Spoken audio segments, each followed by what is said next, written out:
গ্রামের দিকে মধুর চাষ এরকম করা হয়। এই মধুর বাসা, এইটা মধুর চাষ করা হয় এরকম। এটা ভীষণ একটা সুন্দর একটা গ্রাম। সেখানে এখন খুব মেঘলা আকাশ। আমরা কলকাতায় গরমে খুব কষ্ট করি, কিন্তু এখানে এখনো মেঘ, পুরো শীতকালের মতন মেঘলা আকাশ। কি সুন্দর পরিবেশ, সুন্দর পাহাড়।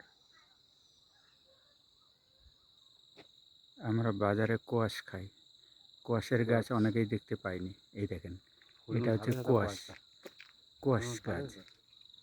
এই কিছু কিছু কোয়াশ আছে, এই দেখেন একটা কোয়াশ ফলও হয়েছে এখানে, দেখতে পাচ্ছেন? এটা হচ্ছে কোয়াশ। ফল নমেন ধারে ভাই কাঁ রাখো এটি বেলা ফল ধরেছে। আমরা বাড়িতে ফুল ঝাড়ু দিই। ফুল ঝাড়ুর গাছ কেউ হয়তো দেখেছেন বা দেখেও চিনতে পারেননি, এইগুলো হচ্ছে ফুল ঝাড়ুর গাছ। এটা ফুল ঝাড়ুর গাছ। এটা ঘাসও হয়, গরু ঘাসও করে।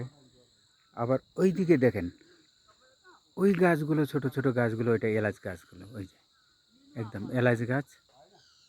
বড় গাছের গোড়ায় যেগুলো রয়েছে সেইগুলো এলাচ গাছ। এলাচে এরকম চাষ হয়।